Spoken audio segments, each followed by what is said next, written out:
3 days ago, I pulled into my daughter Vanessa's driveway in Savannah, a bag of Pearl's fresh pralines on the passenger seat. I was halfway up the porch steps when her neighbor, an old retired judge, came running across the lawn with a look I'd never seen on a man that calm. "Don't open that door," he said. "I already called the police." 30 seconds later, I heard my wife screaming from inside. "If that opening already made your stomach drop, you are not alone." Before the full truth comes out, tell me in the comments where you are listening from and whether you would trust a stranger's warning over your own family. A quick note.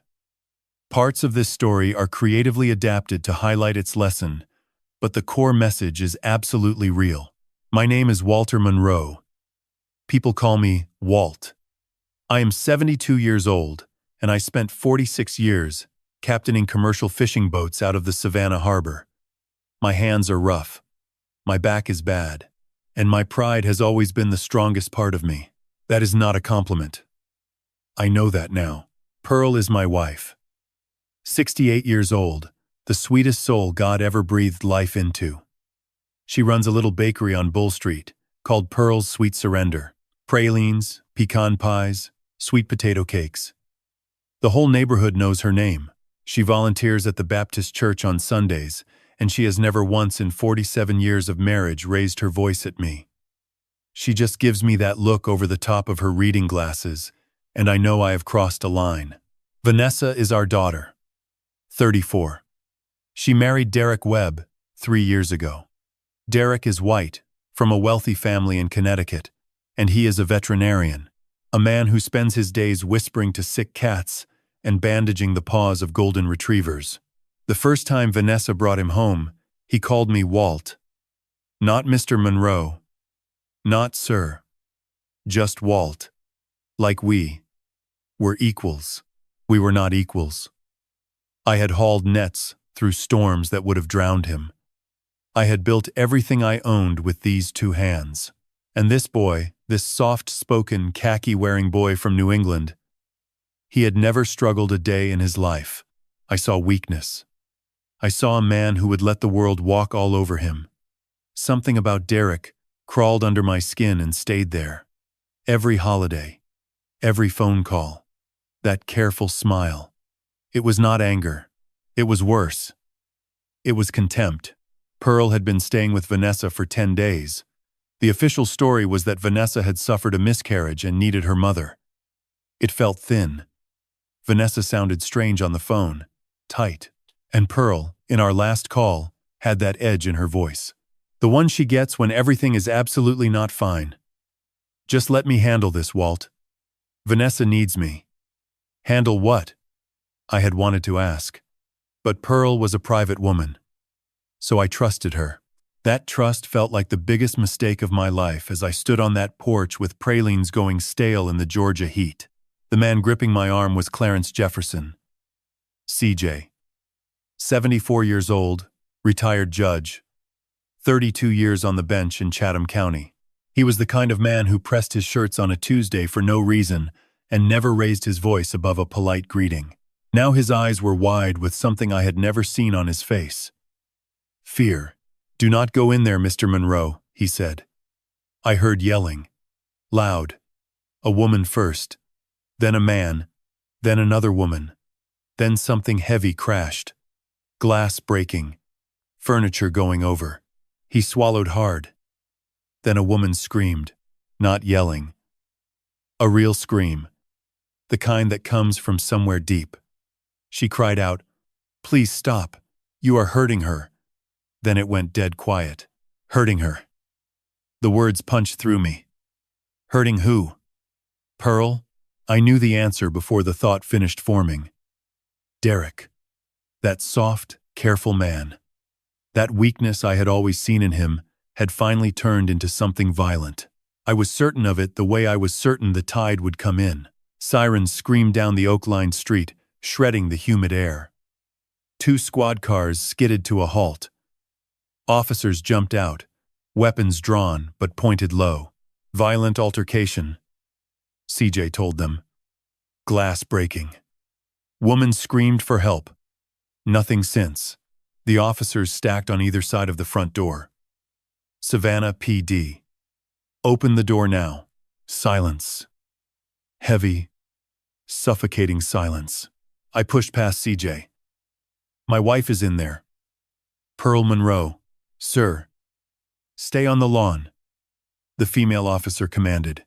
The lead officer slammed his boot beside the knob. The wood cracked. Again. The frame splintered. On the third kick, the door exploded. Inward. Clear left. Clear right. They vanished inside. I was right behind them. The smell hit me first. Copper. Metal. Blood. The foyer was wrecked. A tall floor lamp Pearl had admired on her first visit lay shattered on the hardwood. A heavy oak side table was flipped on its back. Glass from our family wedding portrait crunched under my boots. In here, the female officer called from the living room. I need a medic now. I turned the corner past the staircase, and my world ended. Pearl. My Pearl. She was lying at the bottom of the stairs. Her body was bent at an angle that no body should ever be bent. Her eyes were open, staring at the ceiling, seeing nothing. A dark pool of blood was spreading beneath her head across the pale tile floor that Vanessa and Derek had been so proud of. The gold wedding band I had placed on her finger 47 years ago caught the light. It was the only thing about her that still looked alive. I have got a pulse, the officer shouted. Fingers pressed to Pearl's neck. Weak, but breathing. Get paramedics in here now. Breathing. The word cracked something inside my chest. I dropped to my knees on that cold tile, 2 feet from the woman I had loved since I was 23 years old, and I was not allowed to touch her. Pearl. I whispered. Pearlie. I am here. She did not move. She did not blink. She just lay there. Broken. On a floor that smelled like copper and ended dreams. And somewhere above me, on the second floor of this shattered house, I could hear someone crying. The crying pulled my eyes upward. It was a raw animal sound, the kind that lives below language, below thought. It came from the second floor, landing at the top of the staircase where my wife had just fallen. I saw Vanessa first. My daughter was crushed into the corner of the upstairs hallway, her knees pulled tight against her chest, her face buried in her hands. Her whole body shook with sobs so violent they looked like convulsions. Mascara ran in dark rivers down her cheeks. She looked like a child. She looked like the little girl who used to crawl into my lap during thunderstorms and press her face against my chest until the sky went quiet. Then I saw him. Derek was standing a few feet from her at the top of the landing. He was gripping the banister with one hand. His other arm hung at his side, and even from 15 feet below I could see it. His dress shirt was torn at the collar, hanging open, and on his right forearm, running from just below the elbow to the wrist, were 3 long cuts, clean, bright red. The skin around them already swelling. He was staring down at Pearl. His mouth was open, but no sound was coming out. He looked like a man watching a building collapse in slow motion. He did it. Vanessa's voice ripped through the house. She had lifted her head, her face a grotesque mask of terror, and her arm shot out, finger trembling, pointing straight at Derek. He pushed her. He pushed Mama down the stairs. The words hit me like a wave I did not see coming. Every suspicion I had ever held about this man, every quiet doubt, every moment of contempt, it all crystallized into a single, white, hot certainty. Of course it was him. Of course. She found out he was stealing from us. Daddy. Vanessa screamed, her voice cracking on the word daddy in a way that broke something in me. She found the bank accounts. She confronted him, and he just lost it. He grabbed her. He shoved her. I looked at the cuts on Derek's arm. Defensive wounds. My 68-year-old wife had fought back against this animal. My Pearl, who could not kill a spider without apologizing to it, had clawed at his arm trying to survive. Police, show me your hands. The male officer roared, already taking the stairs 2 at a time, his weapon raised. Derek did not resist. He did not even seem to hear the command. He just stood there frozen, his mouth still working silently. As the officer slammed him face first against the wall, "You have the right to remain silent." The handcuffs clicked. That sound, sharp and metallic, snapped something loose in me. The grief turned to fire. A rage I had not felt in decades flooded through my veins like gasoline hitting a match. "You!" I roared, pushing myself up from the tile floor where Pearl's blood was still warm. "You worthless, pathetic piece of trash. You did this to her." I lunged for the stairs. CJ appeared from nowhere and wrapped his arms around me from behind, in a grip that was stronger than it had any right to be. "Walt, no. Let the police handle this. Do not do something you cannot undo." I fought against him, tears burning my eyes for the first time. "He killed her. He killed my wife. I did not." Derek's voice finally broke through.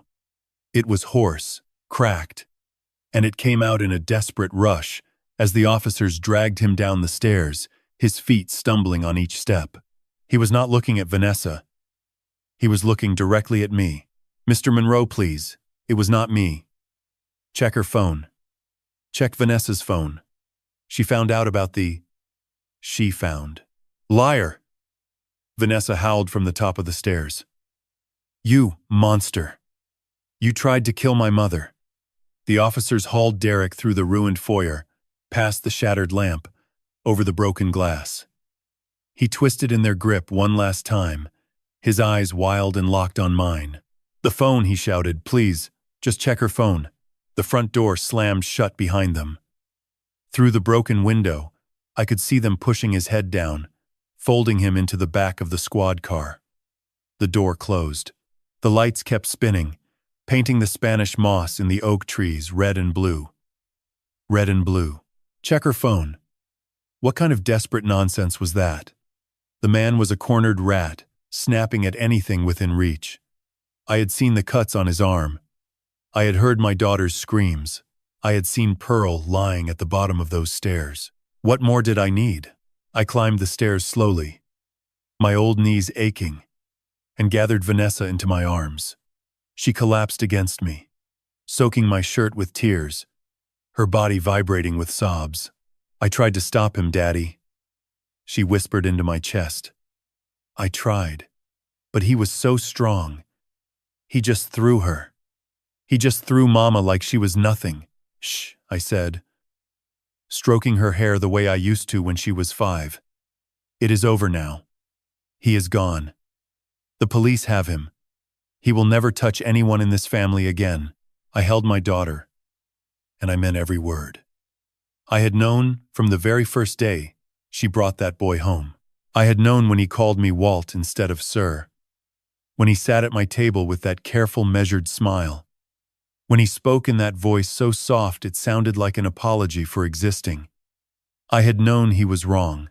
I had known he was weak, and the weak, when cornered, become the most dangerous creatures alive. My father taught me that. Or rather, my father was that. Down below, through the window at the bottom of the staircase, I could see the paramedics loading Pearl onto a stretcher. The oxygen mask covered most of her face. The IV line caught the Georgia sun. CJ was standing on the lawn watching it all, his arms crossed, his face unreadable. I held Vanessa tighter. My daughter. My blood. The only person I could trust. The ambulance pulled away without sirens. That was the detail that gutted me. When they use sirens, it means there is hope, a hospital to race to, a surgery to prepare for, time to fight against. When they drive in silence, it means the fight might already be over. I watched the ambulance turn the corner, past the ancient oaks, past the moss that hung like funeral lace, and disappear.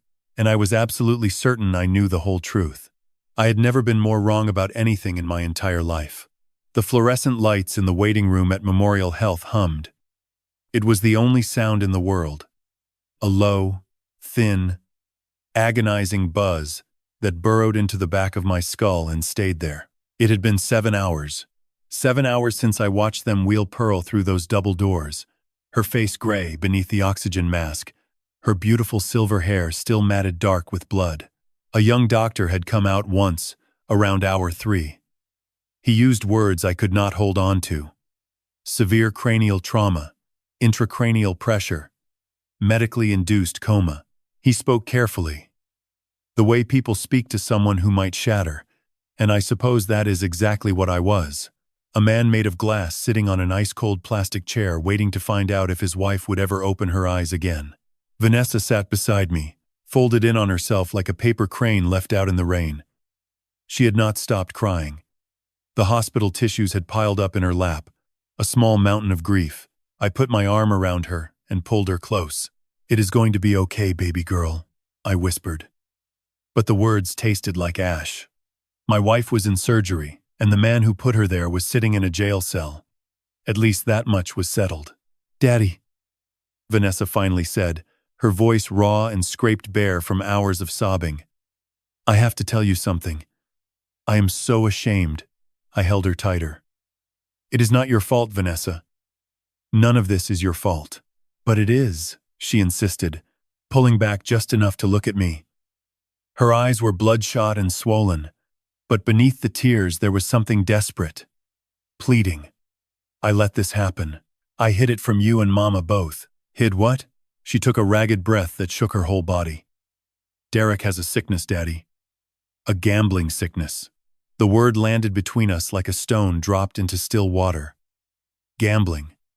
I turned it over in my mind and found that it fit perfectly into the picture I had already built. That expensive watch I had noticed on his wrist at Thanksgiving. The new car he claimed was a company lease. That careful, measured smile that never quite reached his eyes. It was not the composure of a man in control. It was the mask of a man drowning.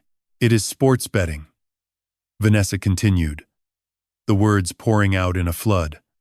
"Online. Football, basketball, baseball, anything. He would bet on a coin toss if someone let him. I did not know how bad it was until about 2 months ago. I found the statements. He had accounts on 6 different websites." She paused and her face crumpled. "He drained everything. Daddy. Our savings. Our joint checking. He took out credit cards in my name, in Mama's name, even in yours." I felt the floor shift beneath me. "In my name? $420,000. She whispered the number like a confession. "Gone. All of it. In less than 3 years. $420,000. I gripped the armrest of the plastic chair until my knuckles went white. That included the $60,000. Pearl and I had given them for the down payment on the house. Our money, decades of Pearl's baking and my fishing seasons, poured into a hole that would never be filled. I confronted him, Vanessa said, wiping her nose with the back of her hand. He cried. He begged. He swore he would stop, that he would get help. He said he could not bear for you to find out. He said the shame of you knowing would destroy him. Of course. Of course that mattered to him. I had never once hidden my contempt. Of course the last thing that boy wanted was for me to see exactly what he was. And the miscarriage? I asked quietly. The reason your mother came here. Vanessa looked away. Her shame was so thick. I could almost smell it over the antiseptic. There was no miscarriage, Daddy. The words hung in the fluorescent hum. I lied, she whispered. I was so scared. I was desperate. The money was gone, and I could feel Derek getting more and more unstable. I needed Mama. I needed someone. I did not know who else to call, so Pearl had walked into a trap. Not one set with malice, I thought, but one built from my daughter's desperation. My wife, the fixer, the woman who could calm any storm, had driven down from our home to walk straight into the worst one of her life. She figured it out, Daddy. Mama is so smart. She must have seen the bank statements I hid in my desk. She found the credit card notices. Vanessa's voice was climbing now, frantic. This afternoon, while I was upstairs in the shower, she confronted Derek. I could picture it. Pearl, 68 years old, 5 feet 4 inches tall, standing in front of that boy with those bank statements in her hand and that look on her face. The look that had stopped me cold 1,000 times. Except Derek was not me. Derek did not stop. I heard them shouting, Vanessa cried. I ran downstairs. Mama was holding the papers. She told him he was a thief. She said she was going to call the police. And he just. She choked on the words. He grabbed her arm. She tried to get to the phone. And he shoved her, Daddy. With both hands. She flew backward into the stairs. And she did not get up. She dissolved against me, her whole body shaking. The story was finished. It was complete. It was perfect. Every piece fit. The gambling, the lies, the money, the confrontation, the rage of a man exposed. It was exactly what I expected because it confirmed everything I already believed about Derek Webb. I held my daughter and rocked her gently, staring at the double doors where Pearl had disappeared. I was a 72-year-old man sitting in a hospital that smelled like bleach and broken promises, and I had never been more certain of anything. Then footsteps echoed in the corridor. Deliberate. Measured. I looked up. A woman in a dark blazer stood in the doorway. She was maybe 45, with sharp brown eyes and black hair pulled back tight. She held a small leather notebook in one hand and a badge in the other. Mr. Monroe, she said. Her voice was calm and careful, in a way that reminded me, uncomfortably, of Derek. I am Detective Rena Castillo. Your wife is out of surgery. She is stable but in intensive care. She has not woken up. Okay, I said, helping Vanessa sit upright. The detective looked at Vanessa, then at me. Her expression gave away nothing. Your daughter gave a preliminary statement at the scene. I just need to clarify a few details. She paused. And something in that pause made the hair on the back of my neck stand up. You see, Mr. Monroe, we have a conflicting account of what happened in that house. I frowned. Conflicting? From who? From Derek? No, sir, Detective Castillo said, her eyes steady and unblinking. From your neighbor, Mr. Jefferson, the man who called 911. The detective pulled a chair from against the wall and sat down across from us. She did not rush. She opened her leather notebook slowly. The way someone opens a door they know leads somewhere unpleasant. Vanessa had gone rigid beside me. I could feel the tension in her shoulder pressed against mine. Mr. Jefferson is a retired judge, Castillo said, reading from her notes. 32 years on the bench. He lives immediately next door to your daughter's residence. His windows were open that afternoon, so we heard arguing. I said, we know that. He told me himself. That is why he called. Yes. But what he heard does not match your daughter's account. Castillo looked up from the notebook. Her eyes were steady. Mr. Jefferson states that he heard the argument escalate. He heard a woman's voice, your wife's, saying something to the effect of, Vanessa, this is madness. Then he heard a crash and glass breaking. I waited. My jaw was tight. Then, Castillo continued, he says he distinctly heard a man's voice, presumably your son-in-law, shouting, Vanessa, stop. And then, very clearly, you are hurting her. The words landed on me like cold water. I shook them off. That is backward, I said flatly. He heard it backward. He is an old man, listening through a wall. His windows were open, Mr. Monroe. He was on his porch, approximately 20 feet from their living room window. Castillo did not blink. He also states he heard the male voice shout, Give me the phone. I have to call 911. I let out a sharp breath through my nose. Detective, my daughter just told me everything. That man is a gambling addict who stole $420,000 from my family. He attacked my wife when she confronted him. My daughter watched it happen. I saw the cuts on his arm where my wife fought back. What more do you need? Castillo wrote something in her notebook. She did not look up. We ran Mr. Webb's background. He is clean. No criminal record. Not even a traffic violation. No history of violence. No restraining orders. Nothing. So he hid it well, I said, my voice rising. Addicts are liars, detective. That is what they do. Perhaps. Castillo flipped a page. Your daughter, on the other hand. She paused, and I felt Vanessa flinch beside me like she had been touched by something electric. She has a sealed juvenile record, an assault charge from when she was 16 years old. The floor tilted. Just slightly. Just enough. She broke a classmate's rib in a fight, Castillo said, her voice entirely without judgment. The record was sealed. Because she was a minor. I was on my feet before I knew I was standing. Now you listen to me, detective. Are you really sitting here trying to blame my daughter? A child got into a fight almost 20 years ago, and you are using that to question a victim? Kids fight. That means nothing. Sir, I am not blaming anyone. I am gathering facts. Then, gather the right ones. I snapped. Go look at the man in your jail cell. Go look at his bank accounts. Go talk to the bookmakers, and the betting websites, and the credit card companies. Do your job. Castillo closed her notebook. She stood up, tucking it into her blazer pocket. Then she said something that I did not understand at the time. Something that would keep me awake for the next 48 hours. The cuts on Mr. Webb's arm, Mr. Monroe.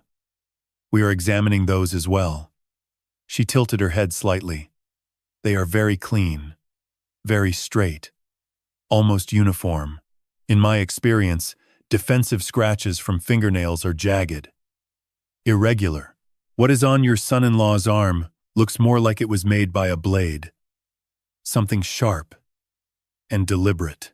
She let that sit in the air between us. Your neighbor is a former judge with 32 years of courtroom experience and exceptional credibility, she said. I am not telling you what to believe. I am telling you what we have. Good night, Mr. Monroe. We will be in touch. She turned and walked away, her footsteps tapping down the corridor, until they faded into the fluorescent hum. I sat back down. My heart was slamming against my ribs. Vanessa was trembling beside me, smaller than I had ever seen her. Daddy, she whispered. She thinks I did it. No, she does not, I said, pulling her back against me. She is a lazy detective looking for shortcuts. Do not worry about her.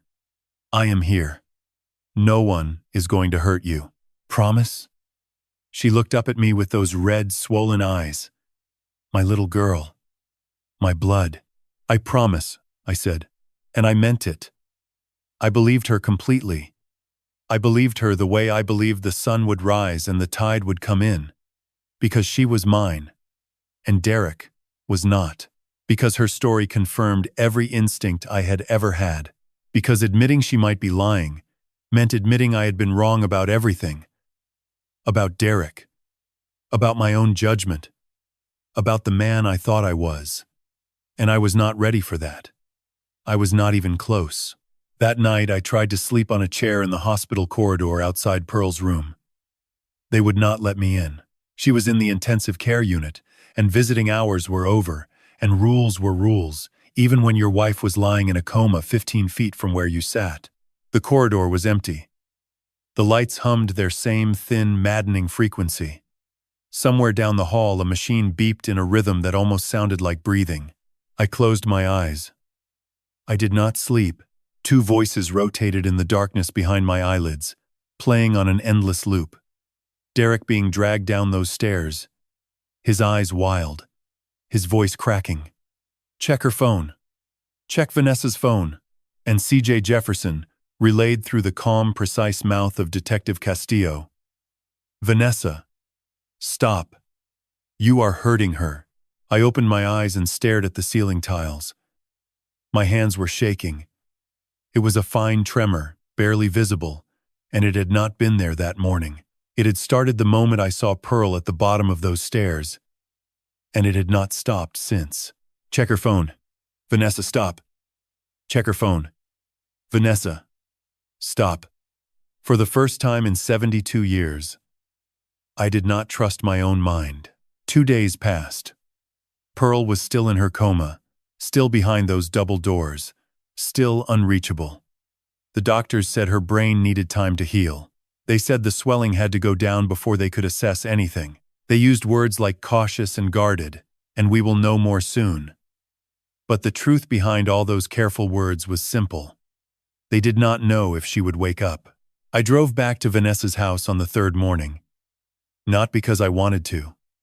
The nurse had asked me to bring Pearl some of her own things. Her reading glasses, her blue cotton robe, her worn leather slippers, the small comforts of a life that had been shattered on a tile floor. The yellow crime scene tape was still stretched across the splintered doorframe. I ducked under it and stepped inside. I did not look at the stain on the tile at the bottom of the stairs. I kept my eyes forward, gathered what I needed into a small overnight bag, and walked back out into the thick Savannah heat. That is when I saw him. C.J. Jefferson was sitting on his porch. He was not reading. He was not tending his lawn. He was just sitting there in his pressed shirt and his clean trousers, his hands folded on his knee, watching me. He looked like he had been waiting. He stood up slowly, the way men move when their joints have stories of their own to tell, and walked across the strip of lawn between our two properties. He stopped about 10 feet away, close enough to talk, far enough to give me space. "Mr. Monroe," he said. His voice was respectful, but firm. "Mr. Jefferson." I nodded, gripping the overnight bag. "I want to thank you for what you did. Calling the police. You probably saved my wife's life." He did not acknowledge the thanks. He just looked at me with those sharp, steady eyes. "I spoke with the detective," he said. "She came by yesterday morning. Detective Castillo. She spoke to us at the hospital," I said. I was tired. I wanted this conversation to be over. I wanted to get back to Pearl. "I do not think she believed me," CJ said. "And I have a strong feeling you did not either." A knot of irritation tightened in my stomach.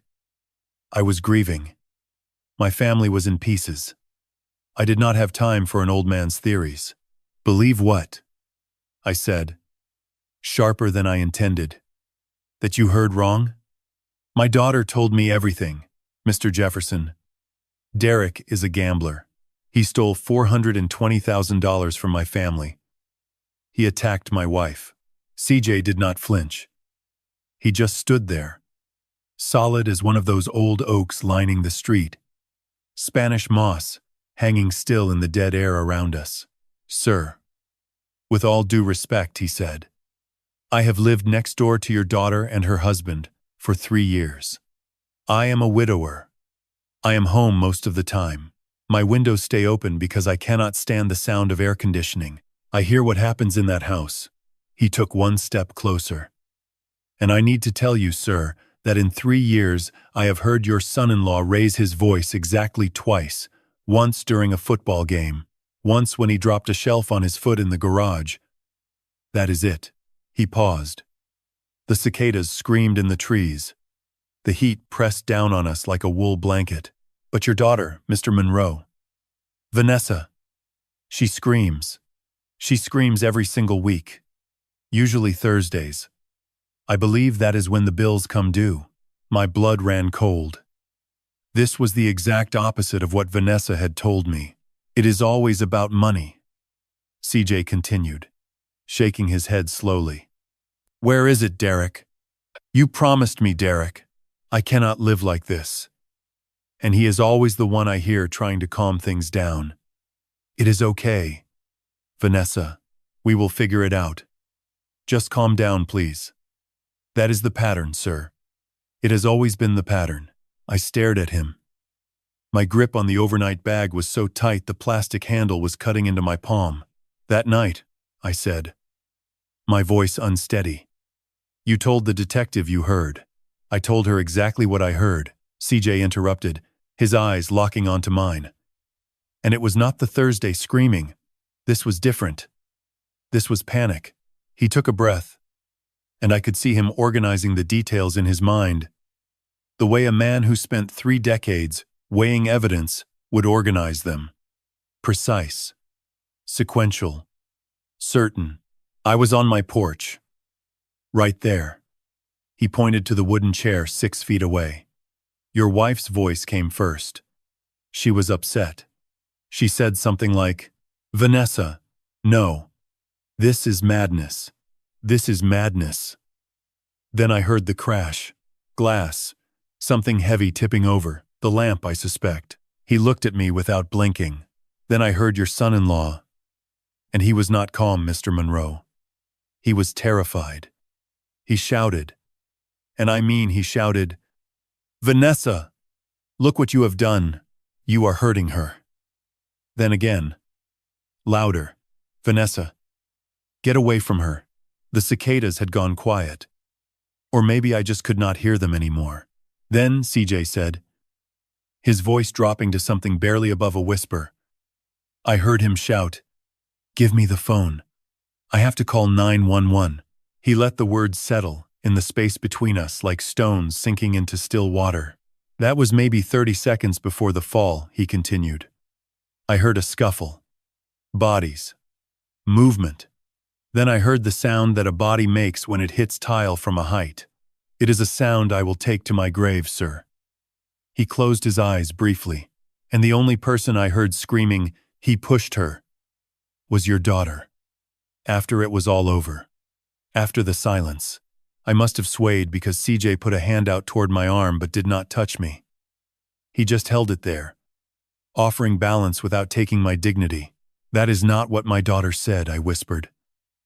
The world felt like it was tilting on an axis I could not see. I know, sir, CJ said. His face was etched with a hard, sad pity. That is why I am telling you myself. He looked me straight in the eye. I spent 32 years on the bench. I have listened to thousands of testimonies. I know the sound of truth. And I know the sound of a story being built after the fact. He held my gaze and did not let go. Mr. Monroe, I truly believe you are protecting the wrong person. I do not remember walking to my car. I do not remember putting the overnight bag on the passenger seat. I just remember sitting behind the wheel under a canopy of live oaks draped in Spanish moss, the engine off, the Georgia heat pressing in through the closed windows, and my hands shaking on the steering wheel. Check her phone. Vanessa, stop. You are hurting her. Protecting the wrong person. I put my head on the steering wheel, and I stayed there for a very long time. The next morning, I did not go to the hospital. For the first time since Pearl was wheeled through those double doors, I did not drive east toward Memorial Health. I drove south, downtown, toward an office I had never visited and a woman whose name had been given to me 2 years ago by a colleague from the Chatham County Planning Commission. He had said she was the kind of lawyer you hired when sentiment was a luxury you could not afford. Her name was Victoria Chen. People called her Tori. She worked out of a sharp, modern office on Drayton Street. All glass walls and polished concrete. The kind of space that made a retired fisherman feel like he had walked into someone else's life. She was maybe 40 years old, with a precise black bob and eyes that moved like a camera, recording everything for later use. She did not offer me coffee. She did not offer condolences. She just looked at me and waited. My son-in-law was arrested 3 days ago, I said. My voice was steadier than I felt. Attempted murder. He pushed my wife down a flight of stairs. My daughter Vanessa is the primary witness. Tori nodded once. She did not write anything down. With her husband in jail and her mother in a coma, my daughter is not capable of managing her affairs. She is devastated. She cannot think straight. I paused and let the lie take shape. I need you to protect her. Secure her finances. Her husband was a sports betting addict. I need to know how deep the damage goes. It was a perfect cover.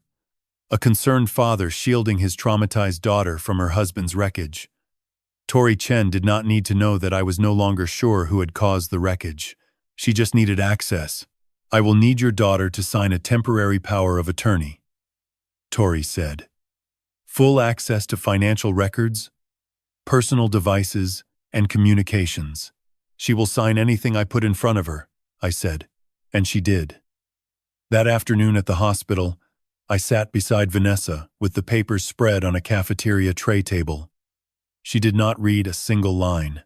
She just signed wherever I pointed, her tears smudging the ink, her hand trembling. "Thank you, Daddy," she whispered, squeezing my fingers. "You are the only one I can count on." The words drove into my chest like a splinter of glass being pushed slowly through skin. I squeezed her hand back and said nothing. I could not look at her. It took Tori Chen less than 24 hours. My phone rang the next morning at 8:15. Her voice was flat and precise, like a scalpel. "Walter, you need to come to my office." Now, the line went dead. I sat in that same glass and concrete chair. Tori did not ease into it. She slid a thick stack of bank statements across her polished desk and placed both palms flat on the surface.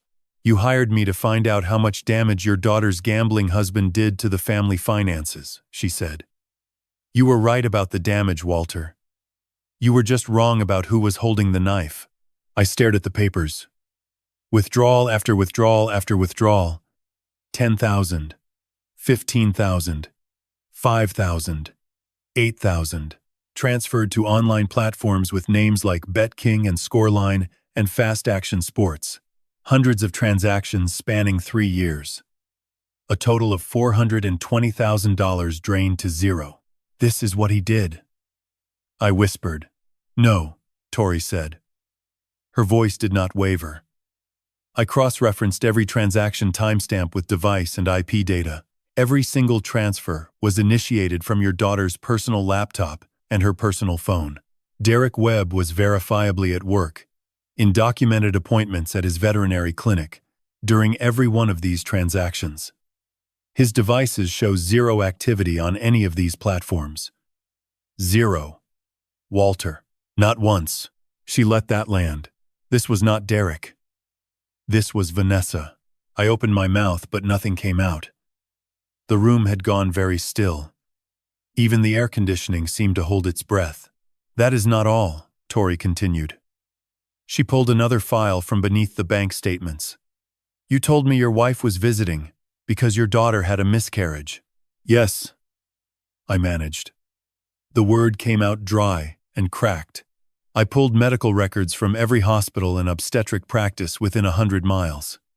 "Your daughter was never pregnant, Walter. There was no miscarriage. She was never a patient. The story was fabricated." The room tilted. I gripped the edge of the desk. The miscarriage was a lie. A calculated, deliberate lie designed to bring Pearl to Savannah. My wife had not stumbled into a crisis. She had been summoned to one. Tori was not finished. She turned her laptop screen to face me. On it was an email chain between Vanessa and Derek, dated 1 week before the attack. "This is from Derek to Vanessa," Tori said, and she read it aloud. Her voice cut through the silent room like a blade through paper. "Vanessa, I cannot do this anymore. I checked the joint account. It is empty. You promised me you had stopped. We are going to lose the house. We are going to lose everything." She scrolled down. Vanessa's reply. She read, "It is just a setback. I can win it back. I just need a little more time. Ask your parents. Or ask your dad. Just do not tell mine. Please, Derek. I can fix this." Then the final email. The one that sealed everything. Derek's last message. "No more lies, Vanessa. I am done. I am done covering for you. I am done watching you destroy yourself and everyone around you. I am calling your parents. I am telling them everything. You need help. And if you will not get it, I will get it for you. I love you, but I will not be your accomplice anymore." Tori looked up from the screen. That email was sent at 1:47 in the afternoon. Your neighbor's 911 call was logged at 4:15. That was the argument your wife walked into, Walter.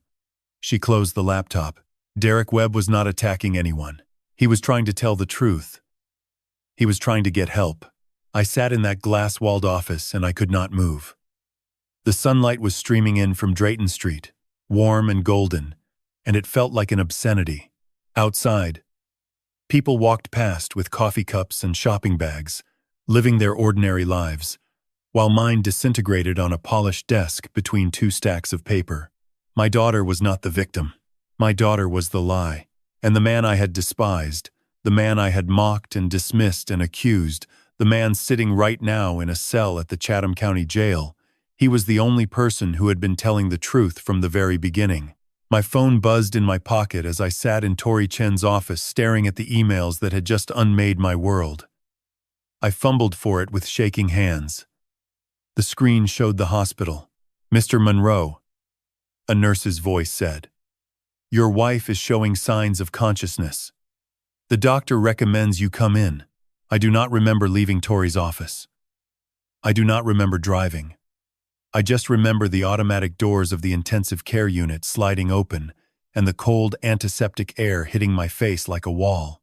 And I remember stopping dead in the doorway of Pearl's room because someone had gotten there before me. Vanessa was sitting in the chair beside the bed. Her back was to the door. She was leaning forward, stroking Pearl's hair with one hand and holding her mother's fingers with the other. Her voice was soft, thick with what anyone walking past would mistake for relief. "Mama," she was saying. "Mama, you are back. You are awake. Oh, thank God. Thank God." Pearl's eyes were open. Just barely. They were fluttering, clouded with medication, trying to focus on the world they had returned to. She made a small sound, a faint, dry groan that came from somewhere deep in her damaged body. "Shh," Vanessa cooed, squeezing her hand. "It is okay. You are safe now. I am right here. Daddy is here too. We are all here." Then Vanessa leaned closer. Close enough that her hair brushed the pillow. Close enough that only Pearl could hear. But I was in the doorway, and the room was small, and the ventilation was humming, and Vanessa did not know I was there. "We got him, Mama," she whispered. "Derek. He is in jail. The police took him away. He cannot hurt us anymore. You are safe. We are all safe now." I stood frozen in that doorway. I was not watching a daughter comfort her mother. I was watching a performance. And for the first time in my life, I could see it clearly. The angle of her body, the practiced tremor in her voice, the way she timed her words to land. While Pearl was at her most vulnerable, her most confused, her most suggestible, she was not comforting Pearl. She was programming her. She was cementing her false story into the soft, damaged tissue of my wife's waking mind before anyone else could reach her. But I was watching Pearl's face. I have known this woman for 47 years. I know the crinkle at the corner of her eyes when she smiles. I know the set of her jaw when she is angry. I know what she looks like when she is relieved. And I know what she looks like when she is afraid. What I saw was not relief. As Vanessa spoke, Pearl's eyes did not soften. They widened. Just a fraction. But I saw it.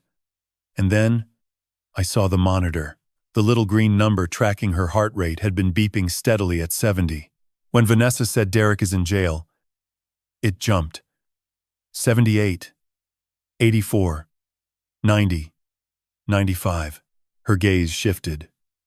It moved past Vanessa, past the IV pole, past the curtain, searching the room with a frantic, glassy urgency. She was not looking at her daughter. She was looking for someone who was not there. She was not reacting like a victim who had just been told her attacker was captured. She was reacting like a hostage who had just been told her only rescuer was gone. The machine language of her body was screaming what her broken voice could not. And Vanessa, lost entirely in her own performance, did not notice. She was too busy playing her part. "It is okay, Mama. Just rest. I have got you." I had to get her out of that room. I stepped inside. I forced my voice to sound gentle, normal, like a tired old man and nothing more. "Vanessa, baby girl, you look exhausted. You have been here for hours." She startled, her head snapping toward the door. For a half second, something flickered behind her eyes. Calculation. Then it was gone, replaced by the familiar mask of tear-streaked grief. Daddy, I cannot leave her. You need to eat, I said. It was not a suggestion. Go to the cafeteria. Get something hot. I will sit with her. I promise I will not leave her side. She hesitated. Her eyes darted from me to Pearl and back. She did not want to leave. She did not want to leave her mother alone with me. Not now. Not when the story was still fresh and wet and could be reshaped. Go, I said. A little more steel in my voice. That is an order, young lady. She relented. She gave Pearl's hand one last tight squeeze and stood. I will be right back, Mama. I love you. She walked past me, sniffing, still the perfect portrait of devotion. The moment the door clicked shut, I moved to the bedside. I took Pearl's hand. Her skin was cold, papery. The gold wedding band was still on her finger, catching the fluorescent light the way it had caught the Georgia sun on our wedding day 47 years ago. Pearl, I whispered, leaning in close. Pearlie, it is me. It is Walt. You are safe. I am here. Her eyes found mine, and what I saw in them was not confusion. It was not delirium. It was a desperate, burning, terrifying urgency. The look of a woman who had been waiting for this exact moment. Pearlie, listen to me, I said, my voice barely a breath. I know about Vanessa. I know about the gambling. I know it was her, not Derek. I saw the bank records. I saw the emails. I know he was trying to help. Her lips began to tremble, the dry, cracked skin splitting at the corners as she tried to form a word. A sound came out. A small click, like a pebble dropped on glass. It is okay, I whispered. Take your time. I am right here. I am not going anywhere. The tears came then. Not the performance tears I had watched Vanessa produce so effortlessly. These were real, hot and silent and terrible. They welled up from somewhere ancient and spilled over her temples into her matted silver hair. The heart monitor climbed again. 92, 96, 98. She gathered everything she had. Every ounce of strength in that battered, 68-year-old body. She focused on my eyes, and she pushed. Pearl breathed. The word was barely air. A whisper of a whisper. What, Pearlie? What? Pearl's mouth trembled. Her fingers tightened around mine with a strength that surprised me. She was not finished. She was trying to tell me something that she had been holding behind closed eyes for days. Something that was bigger than the gambling, bigger than the money, bigger than anything I had uncovered in Tori Chen's polished office. She found, Pearl whispered. Then her eyes fluttered. The monitor beeped faster. A machine beside the bed began to hum. Her grip on my hand loosened. Not all at once. Slowly, like a rope slipping through wet fingers. She found what, Pearl? Found what? But her eyes had closed. The effort had taken everything. She was sliding back, not into a coma, the doctor would later tell me, but into the deep, protective sleep of a body that had given more than it could afford. She was gone again. Somewhere I could not follow. I sat there holding her hand in the humming silence, the monitor beeping its steady rhythm, and I waited for my wife to come back to me one more time. I did not sleep. The hospital chair had a cushion no thicker than a folded newspaper, and every 15 minutes a nurse drifted in, checked a number on the monitor, and drifted out without a word. Pearl's breathing had steadied to a shallow rhythm, and the screen held at 68 beats per minute, a number I watched the way a captain watches a barometer before a Gulf squall. She found 2 words turning inside my skull like a compass needle searching for north. She found what? The money? The accounts? Something worse? At 6:14 in the morning, my phone buzzed. The screen read C.J. Jefferson. Walt, I need you at my kitchen table. Don't bring Vanessa. I told the night nurse I would return within the hour and drove through Savannah's empty streets with the windows down, letting the salt air scrub the hospital smell from my skin. CJ's kitchen was immaculate. White tile, copper pots on a hanging rack, a single orchid on the windowsill. He set a mug of black coffee in front of me and sat across the table with a manila folder thick enough to bend at the spine. Pearl gave me this 4 months ago. She asked me to keep it in my safe and not open it unless something happened to her. The air thickened the way it does on the marsh before a thunderstorm rolls in from Tybee Island. You're telling me my wife expected something to happen. I'm telling you your wife was afraid. Inside the folder was a leather-bound ledger, the kind Pearl once used for recipes. But this ledger held no recipes. Page after page was filled with her careful handwriting. Dates down the left margin, dollar amounts down the right. The first entry was dated 28 years ago. Mama's estate settled. Net proceeds after tax, $1,200,000. Deposited across 4 accounts. 4 account numbers followed, each at a different Savannah bank. $1.2 million. I read the line 3 times. The numbers did not change. The ledger told a story Pearl had never told me. Her mother, Loretta James, had owned 7 rental properties along the Georgia coast. Small bungalows bought in the 1960s when black families could barely get a mortgage. Loretta paid them off one by one, rented them to seasonal workers, and never spoke about the income. When she died in 1998, the properties were sold and the proceeds passed to Pearl as the sole heir. Pearl had not spent a dollar of it. She had simply let it sit, collecting modest interest, like a woman burying gold coins in the yard, one at a time. 5 years ago, the entries changed. New lines appeared in red ink, each one a withdrawal Pearl had not authorized. March 14, $4,000. $200 withdrawn. Coastal Georgia Credit Union. Card ending 8,841. I did not make this transaction. March 29. $7,500 withdrawn. First Chatham Savings. Card ending 3,206. I did not make this transaction. The red entries multiplied. By the current year, Pearl had documented 114 unauthorized withdrawals, totaling $342,000. Every entry ended with the same 7 words. I did not make this transaction. She tracked every single one. I whispered, every single one. She came to me in January, crying. Said she had proof it was Vanessa, but couldn't bring herself to call the police. She asked me what a judge would do. What did you tell her? I told her a judge would follow the evidence. And I told her to change her will. CJ produced a second document. 5 pages stapled at the corner, bearing the letterhead of estate attorney Harold Osei.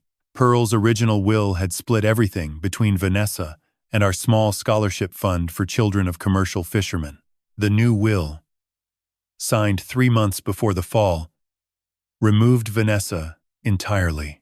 The remaining $858,000 was redirected to the Coastal Georgia Community Trust, a nonprofit funding addiction recovery programs. I placed both hands flat on the table because I was afraid they would shake hard enough to knock the coffee over. Vanessa found out, I said. That is my belief. Pearl told me she planned to inform Vanessa in person, at the house, on the day it happened. She wanted to explain why.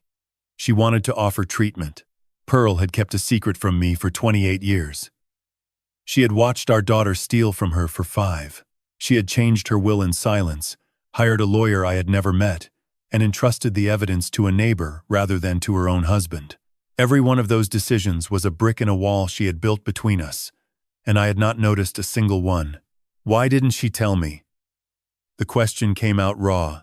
CJ looked at me for a long moment. She said you would blame Derek. She said you would never believe it was Vanessa. She said your love for that girl was the one thing she couldn't argue with. And she didn't want to lose you while trying.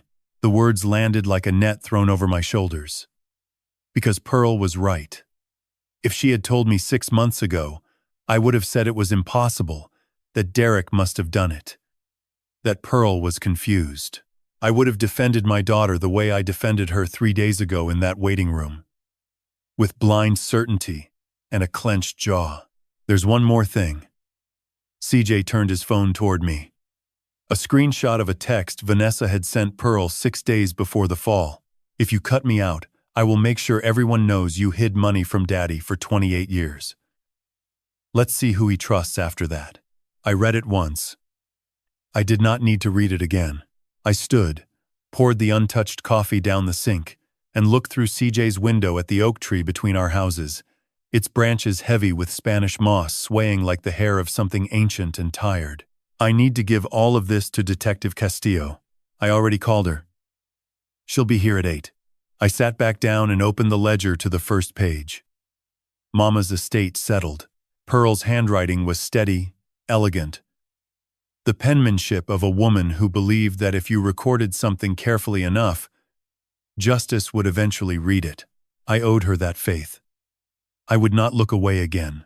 Detective Castillo arrived at 7:53, 7 minutes early, carrying a leather bag and a paper cup of gas station coffee. She wore the same navy blazer from the hospital, but her eyes looked sharper, as if she had slept just enough to reload. CJ let her in without a word and pulled out a third chair. She sat, placed a small digital recorder on the table, and pressed the red button. Mr. Monroe, before we begin, I need to inform you that anything you share with me today may be entered into evidence. Do you understand? I nodded. I need a verbal response for the record. Yes. I understand. She opened her leather bag and pulled out a thin tablet. I spent last night reviewing the financial records we subpoenaed from 4 Savannah banks. I want to show you what we found before you show me whatever CJ has in that folder. She turned the tablet toward me. On the screen was a spreadsheet. Rows of transactions highlighted in yellow. Each row showed a date, an amount, and a merchant name. The merchant names meant nothing to me at first. Coastal Digital Services, Peach State Consulting, Low Country Media Group. They sounded like small businesses, the kind that rent offices in strip malls and close after 2 years. These are shell companies, Castillo said. Every one of them traces back to a single P.O. box in Pooler, Georgia, registered under the name V. Monroe. V. Monroe. Vanessa's maiden name. Not Webb, the name she took when she married Derek. She had used her own maiden name, as if Derek's surname was too clean to stain. Over the past 5 years, $342,000 moved from your wife's accounts through these shells into a FanDuel wagering account, 2 DraftKings accounts, and a private offshore sportsbook operating out of Costa Rica. I pushed the ledger across the table. Pearl tracked every one of those withdrawals by hand. Castillo opened the ledger. She read the first page, then the second, then flipped to the red ink section and slowed down. Her finger traced each line the way a surgeon traces a scar. She did not speak for nearly 4 minutes. The kitchen was so quiet I could hear the orchid's pot dripping into its saucer. Your wife documented this with more precision than most forensic accountants I've worked with, she said finally. Dates match our subpoena records. Exactly. She then read the new will. When she reached the line that redirected the estate to the Coastal Georgia Community Trust, she looked up at me. Did you know about any of this? The inheritance, the accounts, the will? No. Did your wife ever mention feeling threatened by your daughter?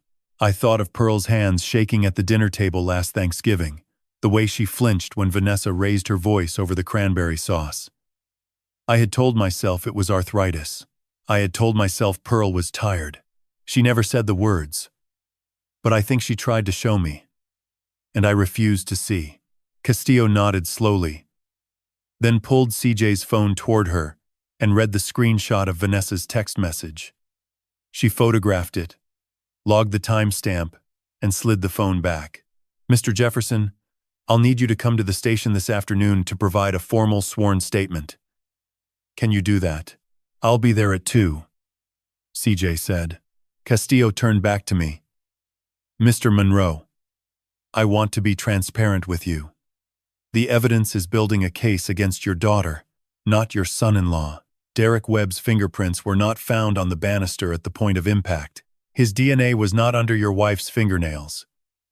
The cuts on his forearms are consistent with a defensive wound from a kitchen knife, not an offensive struggle.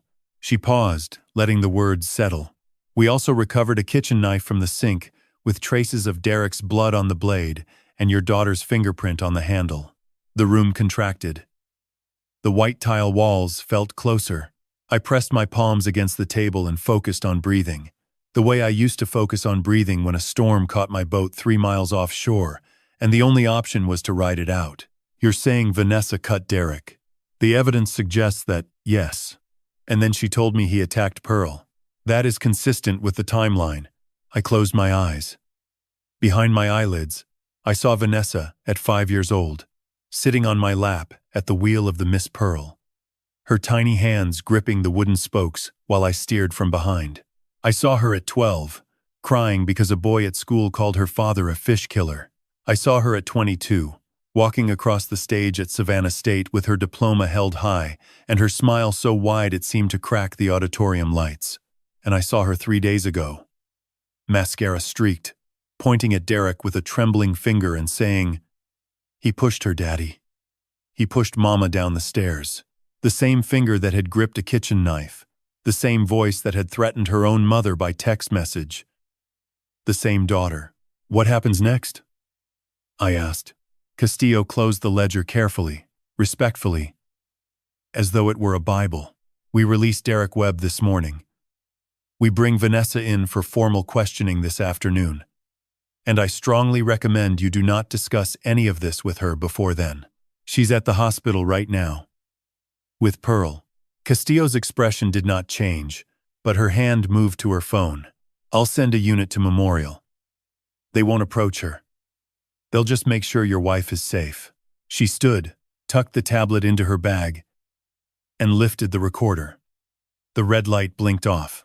Mr. Monroe, I know this is not what you wanted to hear, but your wife kept meticulous records because she believed someone would eventually listen.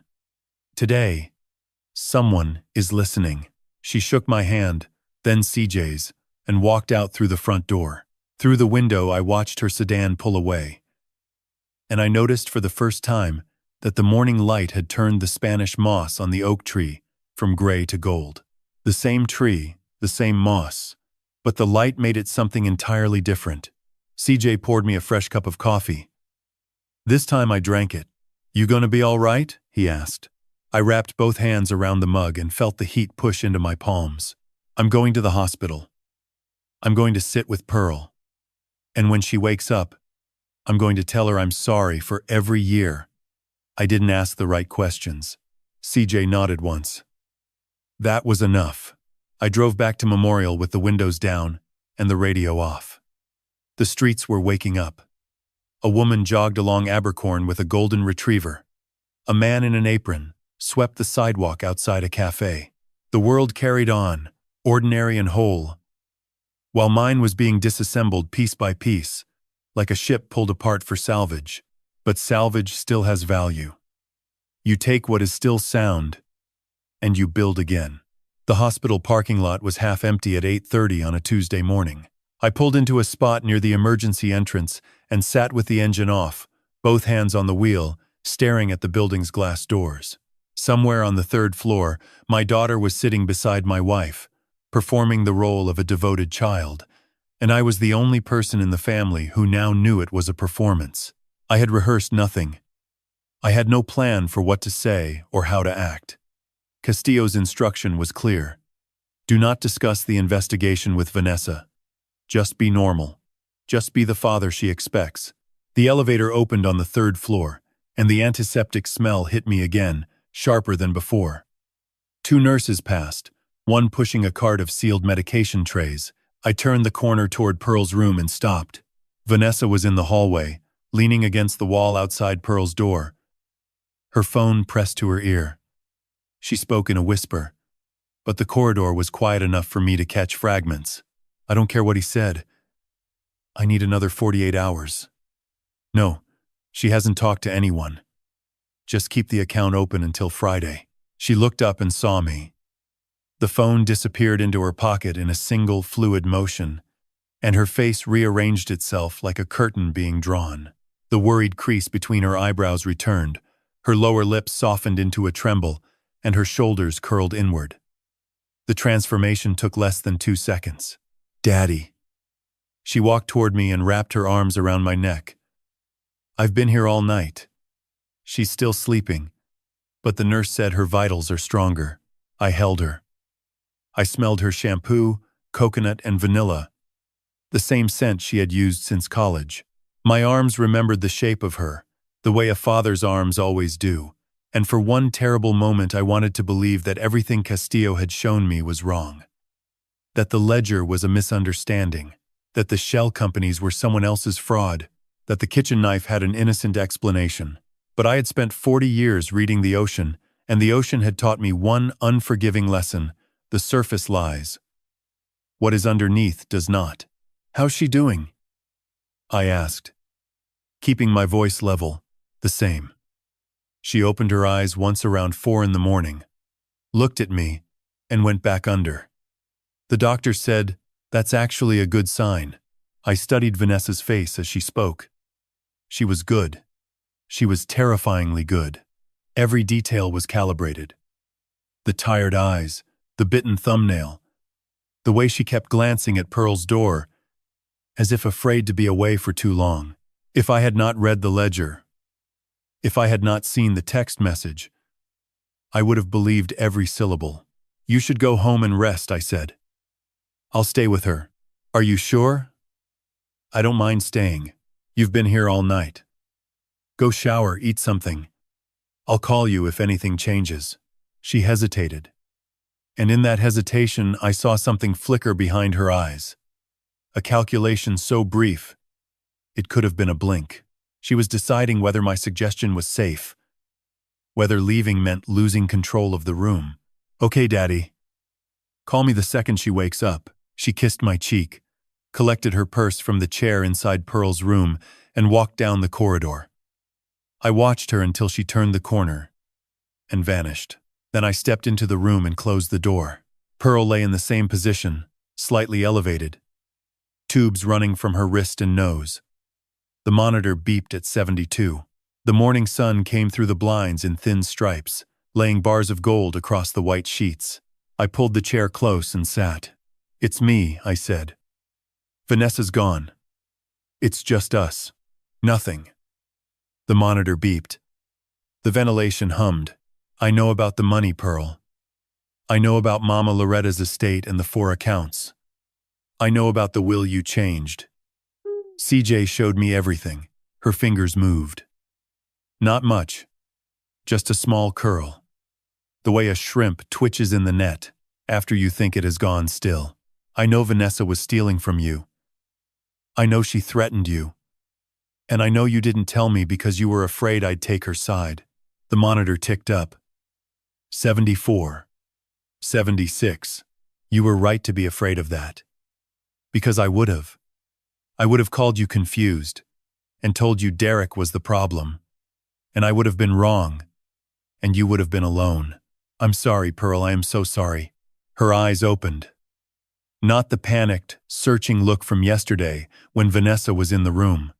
This was different. Slow, steady, focused. She looked directly at me, and her cracked lips parted. "Walt, I'm here." She found the will. Her voice was dry, barely louder than the monitor. 3 weeks ago. She came to the house while you were at the dock. She went through my desk. She found the copy Harold gave me. I know. She said if I didn't change it back, she'd make sure I regretted it. Pearl's hand tightened around mine. Her grip was weak but deliberate. The day she pushed me, I had just told her I wasn't changing anything. I told her I loved her, but I wouldn't fund her addiction. She grabbed my shoulders at the top of the stairs and shoved. The monitor climbed. 80. 82. A nurse appeared at the door, glanced at the screen, and I raised my hand gently to signal that Pearl was awake and talking, not in distress. The nurse checked Pearl's IV line, adjusted the drip, and stepped back out. Derek tried to stop her. Pearl continued. He grabbed her arm and she turned on him with the kitchen knife. Cut him twice. Then she told him if he called the police, she'd say he did it. She said no one would believe a man with gambling debts over a crying daughter. I closed my eyes. The image formed without mercy. My daughter holding a knife, my wife at the bottom of the stairs, Derek bleeding and powerless. When did Derek's gambling start? I asked. Pearl's eyes softened with something that looked almost like pity. Derek doesn't gamble, Walt. He never did. Vanessa told you that story because she knew you already distrusted him. The debts were hers. All of them. The last wall fell. Every assumption I had carried into this hospital, every suspicion I had aimed at Derek like a loaded weapon, collapsed into dust. Derek had been innocent from the first minute. He had tried to save my wife and been framed for it, and I had stood in a waiting room and called him a monster. I need to make this right, I said. Pearl squeezed my hand once. Then don't let her near me again. I sat with Pearl until she fell asleep again, her hand still resting in mine, her grip loosening one finger at a time like a rope paying out.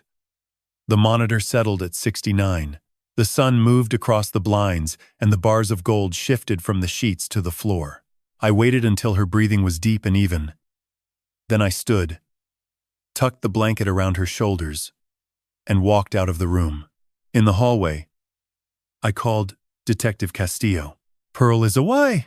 Castillo was silent for 3 seconds. Can she repeat that statement to me? On record. She's asleep now, but she will. She's ready. Good. We released Derek Webb 40 minutes ago. He's at the station collecting his personal effects. I leaned against the corridor wall and pressed my forehead to the cool plaster. Derek had spent 3 days in a holding cell because of a lie my daughter told and a prejudice I carried like a second wallet. He had tried to save Pearl, been cut with a kitchen knife, and then watched his own father-in-law look at him with murder in his eyes. Where will he go? I asked. He said he'd get a hotel room. He doesn't want to return to the house. Tell him to wait. I'm coming to the station. The drive took 14 minutes. I parked in the visitor lot, walked through the glass doors, and asked the desk officer for Derek Webb. She pointed me to a bench near the vending machines. He was sitting there with a clear plastic bag on his lap containing his watch, his phone, and his wedding ring. He wore the same clothes from 3 days ago. The torn shirt now wrinkled beyond recognition. The dried blood on the collar turned to a rust-colored shadow. He looked up and saw me. His expression did not change. It held no anger, no relief, no accusation. It was the flat, exhausted face of a man who had stopped expecting anything from anyone. Derek. He said nothing. I sat on the bench beside him, leaving a foot of space between us. The vending machine hummed. A fluorescent light above us flickered with a faint, irregular pulse. I know the truth. All of it. Pearl told me this morning. Vanessa pushed her. Vanessa cut you. Vanessa made up the gambling story because she knew I'd believe it. Derek stared straight ahead. His jaw tightened once, then released. And you did believe it, he said quietly. You believed it before she even finished the sentence. Yes. You looked at me in that living room like I was something you'd scraped off the bottom of your boat. Yes. I tried to stop her, Walt. I heard the argument from the kitchen. I ran in, and Pearl was already falling. I grabbed Vanessa's arm, and she turned around and sliced me twice with a paring knife. Then she looked me straight in the eye and said, "Who do you think Daddy is going to believe?" And she was right. The fluorescent light flickered again. I watched it and thought about all the times I had judged Derek. The first Thanksgiving he attended, when I tested his handshake and found it too soft. The Christmas he gave Pearl a scented candle instead of something practical, and I told Pearl later that the boy had no substance. The afternoon Vanessa called crying about a fight, and I drove to their house ready to drag him out by his collar without asking a single question. Every judgment had been a brick. And Vanessa had known exactly which bricks to use when she built her lie. She told me you owed $420,000 to bookmakers, I said. She said you stole from Pearl's accounts using cloned cards. She said you faked a miscarriage story to lure Pearl to the house. Derek's hands tightened around the plastic bag. His knuckles went pale. I have never placed a bet in my life. I'm a veterinarian, Walt. I spend my days stitching up dogs and cats. The most reckless financial decision I've ever made was buying a used truck with too many miles on it. He turned to face me for the first time. His eyes were red-rimmed and dry, past the point of tears. Do you know what the worst part was? It wasn't the jail cell. It wasn't the handcuffs or the interrogation or sleeping on a concrete bench. It was knowing that you would never ask me for my side. You would take her word and seal it shut. Because that's what you've done since the day I married your daughter. I had no defense. He was right. And any attempt to soften it would have been another lie piled on a mountain of lies. I'm not here to ask you to forgive me, I said. I don't deserve that. And you don't owe it. I'm here to tell you that Pearl needs you. She asked me not to let Vanessa near her again, and the only person besides me that she trusts to be in that room is you. Derek looked down at the plastic bag. He opened it slowly, took out his wedding ring, and held it between his thumb and forefinger. It was a simple titanium band. Nothing expensive. But he studied it, as if reading an inscription only he could see. I married Vanessa because I loved her, he said. I stayed because I kept believing the woman I married was still in there somewhere, underneath the lying and the spending and the rage. I made excuses for her the same way you did, Walt. The only difference is I ran out of excuses sooner. He slid the ring back into the bag and stood up. I'll go see Pearl. Not because you asked. Because she's the only person in your family who ever treated me like I belonged. We walked out of the station together, into the Savannah heat, the air thick with humidity, and the scent of magnolia from a tree planted in the median strip. We did not speak on the way to our cars. There was nothing left to say that action could not say better. I followed his truck back to Memorial. We rode the elevator in silence, walked the third-floor corridor side by side, and stopped at Pearl's door. Through the narrow window I could see her sleeping. The monitor steady, the blanket still tucked the way I had left it. Derek put his hand on the door handle, then paused. Walt, when this goes to trial, I'm going to testify. Every detail. The knife, the threat, the fall, all of it. I know. And when I'm on that stand, I'm going to tell them that the only reason Vanessa's plan almost worked is because her father loved her too much to see what she really was.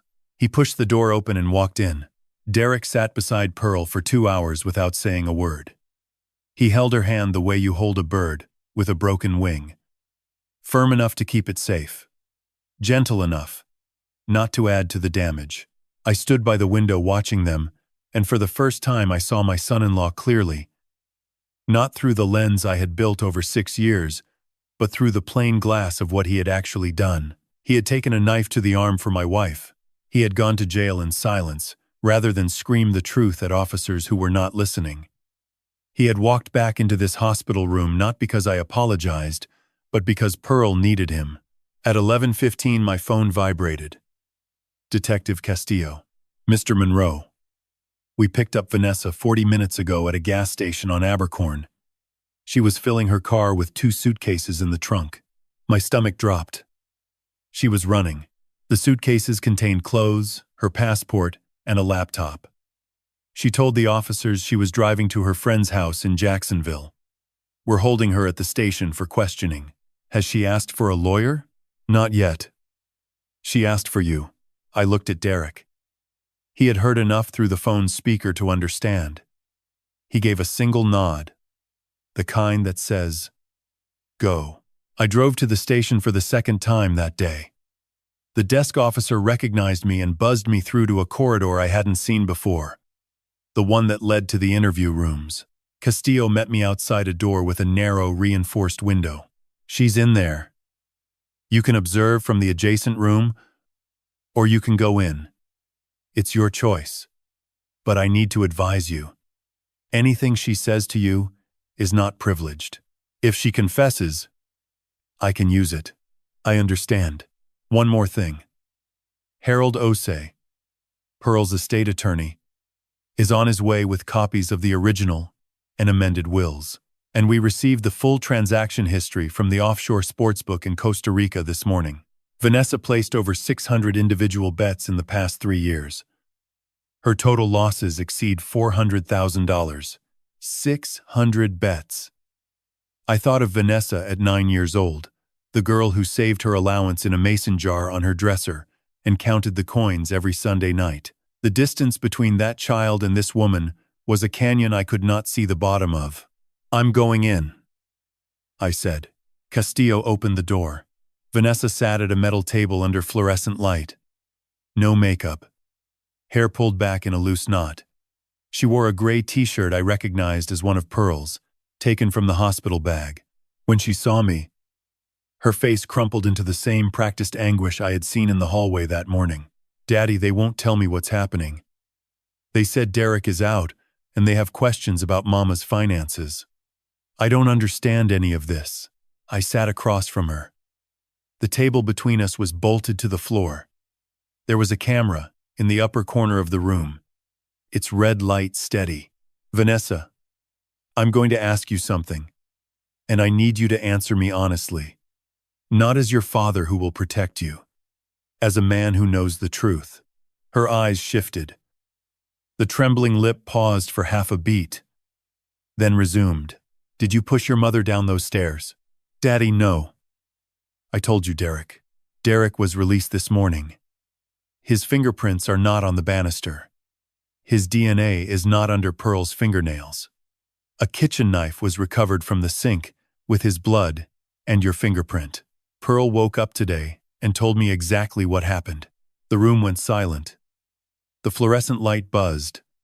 Vanessa's face performed one final transformation, and this time I watched it happen in slow motion.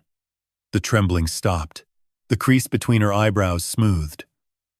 Her posture straightened, and her eyes, the deep brown eyes that had looked up at me from 100 bedtime stories, went flat and still, like the surface of a pond after the wind dies. She told you, Vanessa said. Her voice was different now. Lower. Stripped of performance. She told me everything. The money. The shell companies. The text message. The will. Vanessa leaned back in the metal chair. She looked at the camera in the corner, then back at me. I needed that money, Daddy. You don't understand what it's like. You think it's a choice, like picking up a drink or putting it down. It's not. It's a voice in your head that never stops. Every time I won, the voice said it loved me. Every time I lost, the voice said one more bet would fix everything. And Mama was sitting on over $1 million, doing nothing with it. Nothing. Just letting it rot in savings accounts while I was drowning. So you stole from her. I borrowed from her. I was going to pay it back. I had a system. I was close to breaking even. $342,000, Vanessa. 114 withdrawals. You were not close to anything. She flinched. It was the first genuine reaction I had seen from her in days. A tiny crack in the mask, and through it I glimpsed something that looked less like remorse and more like fury at being caught. And when Pearl changed the will, you threatened her. I told her the truth.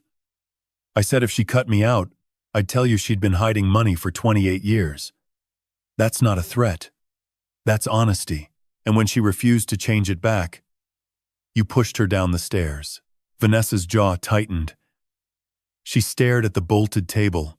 She was going to give everything to strangers, to some charity, while her own daughter was sinking. What kind of mother does that? The kind who loved you enough to try to save you from yourself. Vanessa's composure cracked a second time. Her eyes glistened. And for one instant, the mask fell away completely, and I saw the thing underneath. Not a monster, not a villain, but a woman trapped inside, a compulsion she could not control, clawing at the walls of her own life and pulling everyone else in with her. Then the mask slid back into place, smooth and cold. "I want a lawyer," she said. I stood up. The chair scraped the concrete floor, and the sound echoed off the bare walls, like a door closing at the end of a long hallway. "I'll make sure you get one," I said. "But Vanessa, I want you to hear this from me before anyone else says it. I love you. I have loved you since the moment the nurse put you in my arms, and I will love you through whatever comes next. But I will not protect you from the consequences of what you did to your mother." I walked out. Castillo was waiting in the corridor with her arms folded. "We have enough," she said. 6 weeks passed between Vanessa's arrest and the first day of trial. 6 weeks of depositions, motions, and continuances that blurred together like highway mile markers on a night drive. I spent most of them at Pearl's side. She was discharged from Memorial after 11 days with a fractured pelvis, 2 cracked ribs, and a subdural hematoma that the surgeon said had come within a centimeter of killing her. She came home in a wheelchair, and Derek carried her up the porch steps of our house on Victory Drive because the ramp we ordered had not arrived yet. Derek moved into the guest room without being asked. Each morning he woke at 5:30, brewed Pearl's tea, set out her medication in a small ceramic dish she liked, and drove to his veterinary clinic by 7. Each evening he came home, cooked dinner, and helped Pearl with her physical therapy exercises in the living room while I washed the dishes and listened to her count repetitions through the wall. He never mentioned Vanessa. He never mentioned the knife or the jail cell or the 3 days he had lost. He simply showed up, again and again, with the quiet discipline of a man who understood that presence is its own language. Harold Osei visited twice. The first time, he reviewed Pearl's amended will with both of us at the kitchen table, confirming that the document was legally sound and that Vanessa's removal as beneficiary would stand. The second time, he brought a forensic accountant named Grace Tanaka, a small woman with steel-rimmed glasses who laid out printed spreadsheets across our dining table like a general mapping a battlefield. Grace had traced every one of Vanessa's shell companies to their registration dates, matched each unauthorized withdrawal to a corresponding deposit in the FanDuel, DraftKings, or Costa Rica offshore accounts, and calculated the total with a precision that left no room for doubt. $342,000. Stolen across 5 years. Through 114 transactions. Each one, a deliberate act. C.J. Jefferson came to the house the night before the trial. He brought a bottle of bourbon he said he had been saving for a retirement that never felt worth celebrating. We sat on the back porch in the dark, the Savannah heat pressing against us like a warm hand, and he told me what to expect. "The prosecution will call me first. I'll testify about what I heard through the window and what my cameras recorded. Then they'll call Derek. Then Pearl if she's strong enough. Then the forensic accountant. The defense will try to paint Vanessa as a victim of addiction, which is partly true, but addiction does not excuse assault. What about the video?" CJ reached into his jacket and produced a USB drive. "The DA's office has the original, but I made a copy for you. I want you to watch it tonight, alone, before you see it in the courtroom. You deserve to process it in private." After CJ left, I sat in the living room with my laptop. Derek had gone to bed. Pearl was asleep in our room with the door cracked open so I could hear her breathing. The house was silent. I inserted the USB drive and pressed play. The footage was from CJ's front porch camera, angled toward his driveway but catching a reflected image in the bay window of Vanessa's living room. The image was reversed, like looking into a mirror, and the resolution was grainy, but it was enough. It was more than enough. The timestamp read 3:47 in the afternoon. Through the reflected glass, I could see 2 figures standing at the top of the staircase. One was Pearl, her back to the stairs, her hands raised in front of her chest, palms out, the universal gesture of someone trying to calm a situation. The other was Vanessa, leaning forward, her right hand gripping Pearl's left shoulder. For 11 seconds, nothing moved. They appeared frozen, two women locked in a conversation the camera could not hear. Then Vanessa's arm extended. It was not a push born of impulse or a shove delivered in the chaos of a struggle. It was a deliberate, two-handed thrust against Pearl's chest. Pearl's body tilted backward, her arms reaching for something to hold, finding nothing, and she fell. The camera caught the first half of the descent before the angle cut off the rest, but it captured the moment of contact with absolute, unforgiving clarity. I closed the laptop. I sat in the dark for a long time, listening to Pearl breathe through the cracked door and the crickets sing outside the window. The two sounds braided together into something that felt like the world continuing despite what I had just seen. The courtroom was on the 4th floor of the Chatham County Courthouse. A high-ceilinged room with walnut paneling and tall windows that let in columns of September light. I arrived early and sat in the second row behind the prosecution table. Derek sat beside me. Pearl remained at home with a nurse, too fragile to attend but prepared to testify via video link if the judge allowed it. Vanessa entered through a side door in an orange jumpsuit, flanked by two deputies. Her attorney, a man named Richard Keene with silver hair and a pinstriped suit, walked behind her carrying a leather briefcase. Vanessa scanned the gallery until she found me. Our eyes met. She did not smile, did not cry, did not perform. She simply looked at me with an expression I had never seen on her face before. Something raw and unfinished, as if she had started to feel an emotion but could not identify which one. The judge, Honorable Patricia Sims, called the court to order. The prosecutor, a young woman named Aisha Grant, stood and delivered her opening statement. Your Honor, members of the jury, this case is about a daughter who loved money more than she loved her mother. The state will prove that Vanessa Monroe Webb systematically stole $342,000 from her own mother over 5 years. And when her mother moved to cut her off, the defendant pushed her down a flight of stairs with enough force to fracture her pelvis and crack 2 ribs. The defendant then attacked her own husband with a kitchen knife to prevent him from calling 911 and fabricated a story, blaming him for the assault. The evidence is financial, physical, digital, and testimonial. It is overwhelming, and it is clear. Keene rose for the defense. Ladies and gentlemen, my client suffers from a clinically diagnosed gambling addiction, a recognized mental health condition. She is not a monster. She is a sick woman who made terrible decisions under the grip of a disease she could not control. We do not dispute that harm was done. We ask you to consider the full picture of who Vanessa Webb is, not just the worst moment of her life. I listened to both statements and felt the truth hovering somewhere between them. Vanessa was sick. Vanessa had also chosen, 114 times, to steal from her mother. And on the 115th occasion, she had chosen to push her down a staircase. Sickness and choice had braided together so tightly that separating them felt like trying to pull apart wet rope. The judge called the first witness. C.J. Jefferson stood, buttoned his jacket, and walked to the stand. C.J. placed his right hand on the Bible and swore to tell the truth with the same measured tone he must have used 10,000 times from the other side of the bench. He sat in the witness chair and adjusted his jacket, and I noticed his hands were perfectly still. 32 years of judging other people's tragedies had given him a composure that nothing in this courtroom could crack.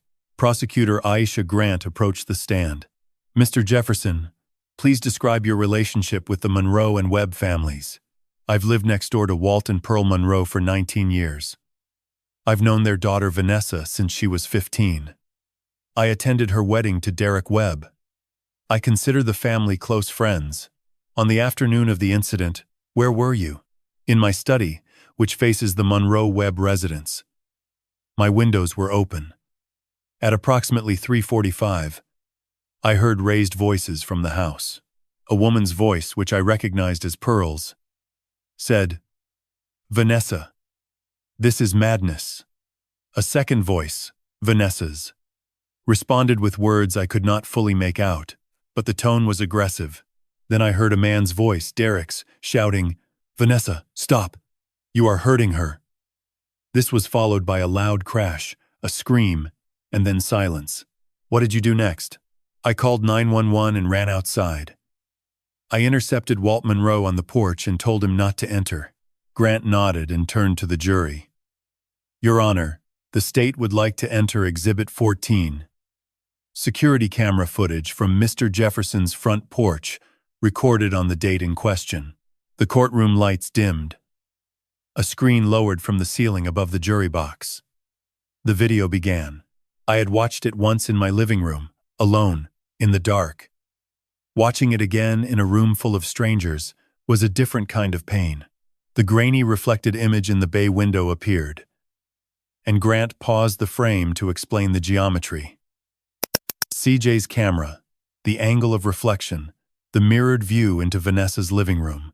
A forensic video analyst named Dr. Paul Huang had already submitted a written report confirming the footage was unaltered, and the reflected image was geometrically consistent with the room's layout. Grant pressed play. The jury watched Pearl raise her hands, palms out. They watched Vanessa grip her shoulder. They watched the 11 seconds of stillness. And they watched Vanessa extend both arms and push. A woman in the jury's front row pressed her hand to her mouth.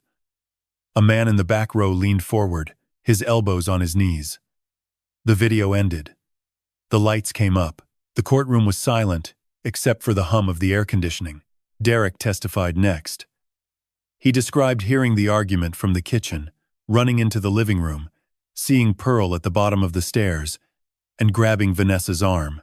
He described the paring knife, the 2 cuts on his forearm, and Vanessa's words. "Who do you think Daddy is going to believe?" He spoke without anger, without theatrics, in the plain voice of a man recounting something he wished had never happened.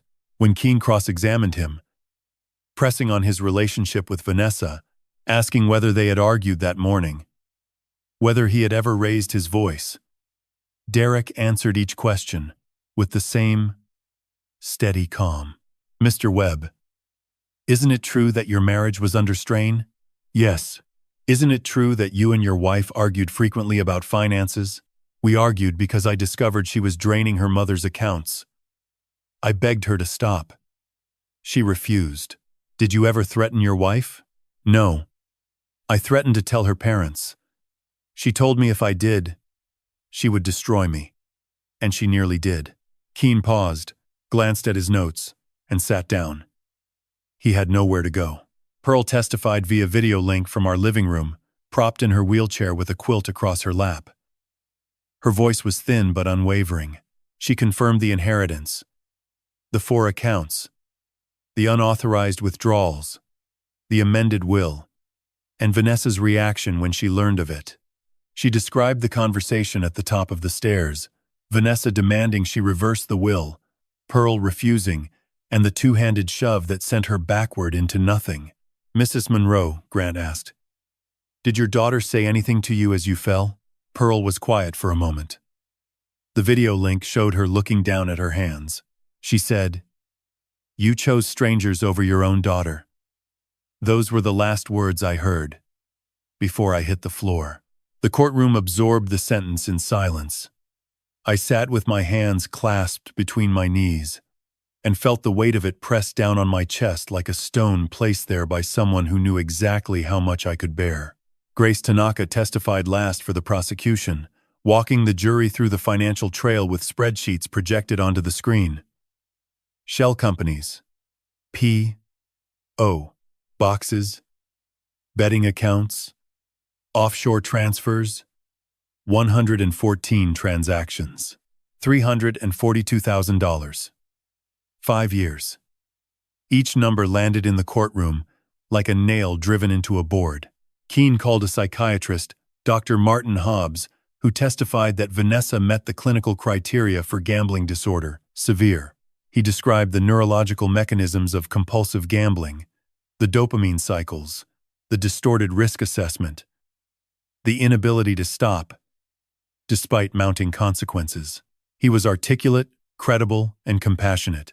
But when Grant cross-examined him, She asked a single question that cut through everything. Dr. Hobbs, does gambling disorder cause a person to push their 68-year-old mother down a flight of stairs? Hobbs paused. No. The disorder drives the financial behavior. The violence is a separate matter. The jury deliberated for 4 hours and 11 minutes. I know the exact duration because I sat on a wooden bench in the hallway outside the courtroom and watched the clock above the water fountain mark every minute. Derek sat beside me. CJ sat across from us, reading a paperback novel he had brought in his jacket pocket, turning pages at a pace that suggested he was not actually reading. The bailiff opened the door and called us back in. The jury filed to their seats. The foreperson, a middle-aged woman in a blue cardigan, stood with a folded paper in her hand. On the charge of aggravated assault against Pearl Monroe. How does the jury find? Guilty. On the charge of assault with a deadly weapon against Derek Webb. How does the jury find? Guilty. On the charge of elder financial exploitation against Pearl Monroe. How does the jury find? Guilty. Judge Sims set sentencing for 3 weeks later. When the date arrived, Vanessa stood before the bench in her orange jumpsuit. Sims reviewed the pre-sentencing report, acknowledged the gambling disorder diagnosis, and noted that while addiction was a mitigating factor, the deliberate nature of the assault and the prolonged financial exploitation demonstrated a pattern of conscious choice. Miss Webb, this court sentences you to 20 years in the Georgia State Correctional System, with eligibility for parole after 12. I strongly recommend enrollment in the facility's addiction recovery program. Vanessa turned and looked at me. Her lips parted as if to speak, but no sound came out. The deputies led her through the side door, and the last thing I saw was her hand reaching back, fingers spread, grasping at the air between us as if trying to hold on to something that had already gone. The first week after the sentencing, I did not leave the house. I sat in my armchair by the front window and watched the live oaks on Victory Drive shed Spanish moss in the October wind.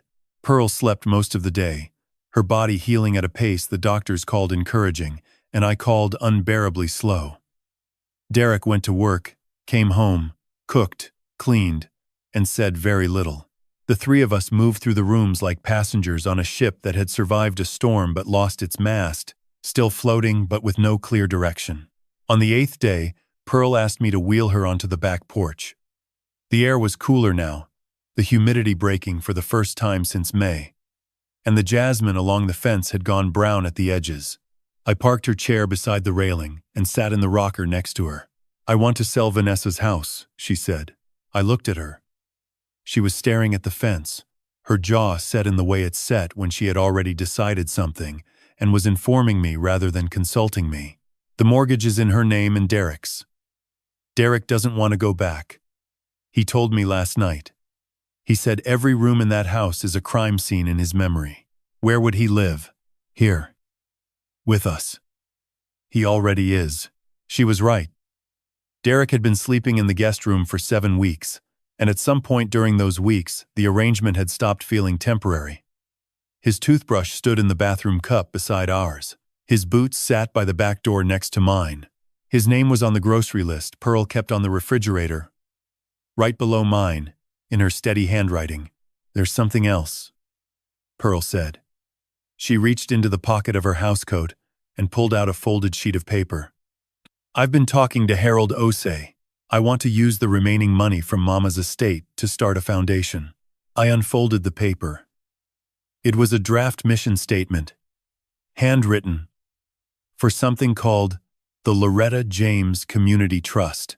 The purpose was to fund addiction recovery programs, financial literacy workshops, and emergency grants for families affected by gambling addiction along the Georgia coast. Pearl had named it after her mother, the woman who had bought 7 bungalows in the 1960s and never told a soul. I spent 28 years hiding that money, Pearl said. I told myself I was protecting it. But protecting it meant lying to you, and lying to you meant I was alone with the truth when Vanessa came for it. If I had told you 10 years ago, maybe we could have gotten her help before it got this far. Her voice cracked on the last word. I reached over and took her hand. You did what you thought was right. I did what was easy. Telling you would have been right. It also would have been terrifying, because I knew you'd be angry about the secret, and I couldn't face that anger on top of everything else.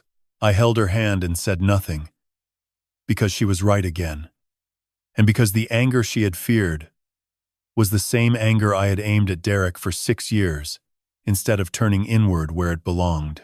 Pearl and I had both failed at the same thing: the courage to speak difficult truths to the people we loved most.